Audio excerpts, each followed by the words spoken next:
Chuke's Outdoor Adventures, joined by Chuck. Alaskan Ballistics. And we are comparing a couple 45-7 lever action guns. Lever action or lever action? Lever action. Lever action, okay, sorry. We're not Yankees. But anyways, this isn't the best comparison. Some other models would have been a better matchup, but this is what we both have. So I thought it would be fun to compare them. Now this is the 1895 T SBL, the Trapper Skinner model that I have from Marlin. And what do you got there? I got the new Henry X. It's their answer to Marlin's Black, and I like it a lot. It's the Henry X. It's 4570.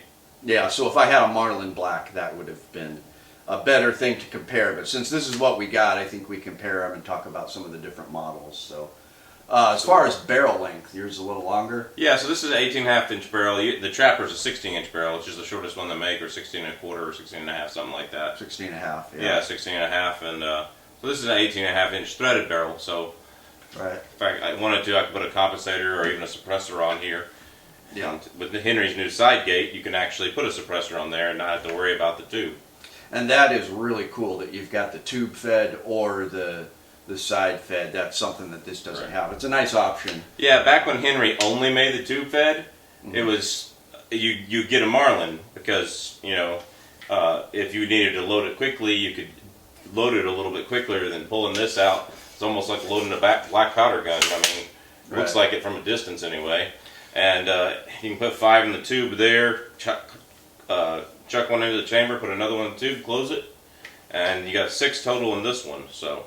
Chuck one. I think that's what I have here too. I got the bull barrel on this, a little bit bigger barrel. But just right off the top, I shot both of them. I'll throw the footage up there. I was really shocked that did kick a lot harder than this for being so lighter.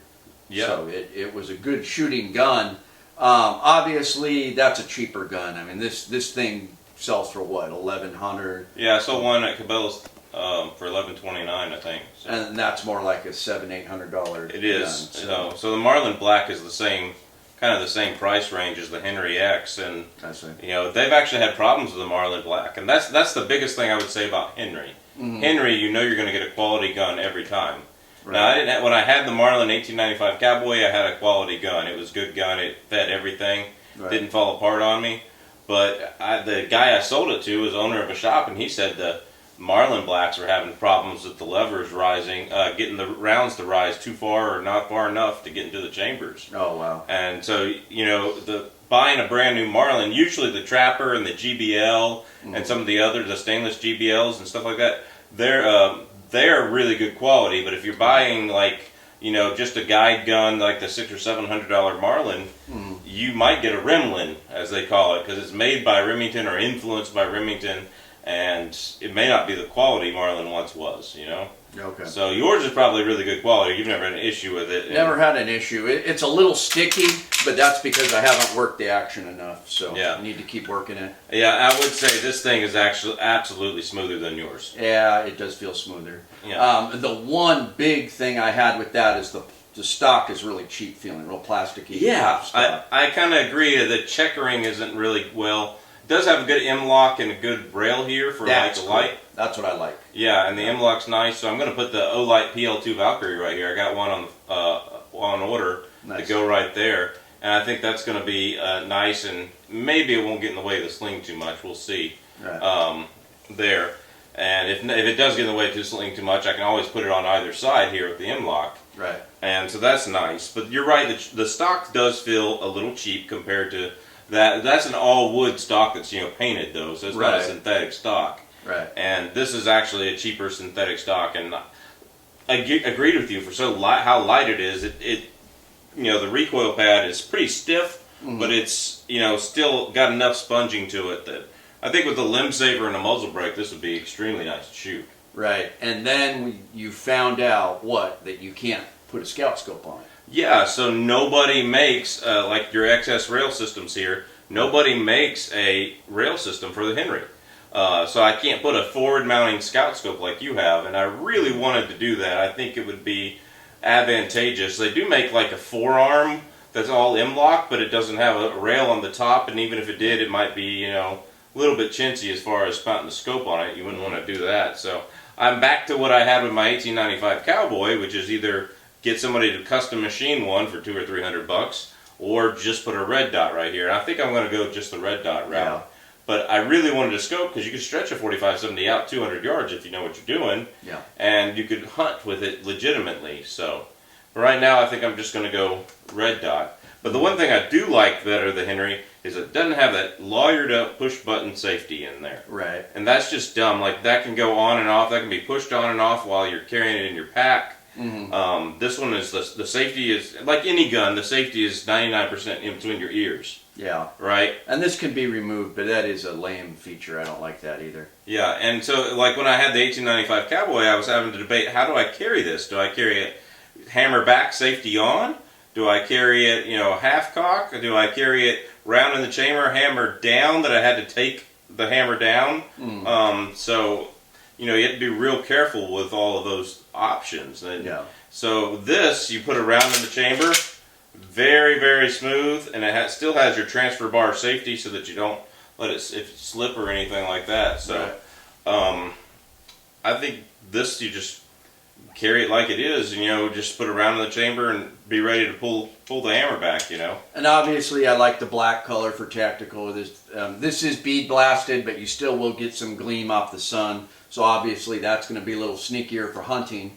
Right, but the barrel is blued a little bit. It's a little bit shiny on the blue. They could have gone with like a Cerakote or a matte black finish on there. That would have been a lot nicer as well.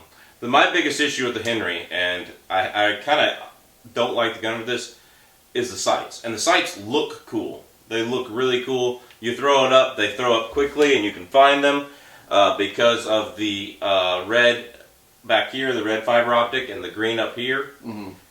But as you can see right here, and you may have to get some B-roll footage of this, I have the sight mounting screw all the way out to make it go down. Yeah. And I can't get it low enough. If I turn it any more, the group goes higher because the sight's going up. The rear sight goes the way you want it to go. Yeah. So, like, either I need to get a taller front post or get a Skinner sight back here. And those are as expensive as a rail and a red dot, so why would I do that?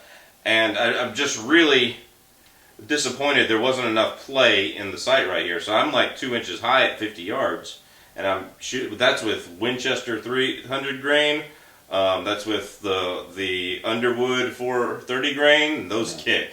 Yeah. Yeah, those hurt. But those were painful, yeah. And I do like the fiber optic sight, but that peep sight, that Skinner sight that came with this was amazing. I've already killed a black bear with this rifle. So if I had the choice between the two, I'd probably choose this, but that does have some nicer features, and the smoother action is one of them. Right, and one thing is the Henry, you're going to get quality these days. You never know with the Remlin what you're going to get. You got a good one, but those 430 grains hurt. Yeah, but they, the big 430 grain Underwoods that I've shot on my channel. But you know what they hurt less than? What? Getting mauled by a grizzly bear, you dimwit. Okay, so I'm going to choose the Marlin, but it's not really in the same class. If that was a nicer Henry, I might choose that. But pretty happy with this. But I am impressed with that. It's lightweight and it didn't kick as hard as I thought it would. Yeah, I would choose the Henry just because you're getting quality. But the aftermarket support's got to be there, and they've got to do something about this sight. It doesn't have enough play in the sight to really get you where you want to be. I mean, who wants to sight in a 45-70 past 50 yards anyway? Maybe 100 if that's what you're doing, but 50 yards, especially if you're deer hunting or close woods black bear hunting or whatever, you don't need more than 50 yards. I mean, is what it is. But I would choose the Henry. The Marlin Trapper, most of the higher end Marlins are still good guns, good, great guns, and they put more quality time into the higher end ones. But the 1895 Cowboy I had was not a bad gun at all. It was, special, sales special, and it was a good gun. It worked. So. It was lightweight too. Yeah, it was lightweight. So once again, we agree to disagree. So I believe Chuck is going to have a in-depth review of that on his channel today. So check that out on Alaskan Ballistics. And thanks for tuning in, guys.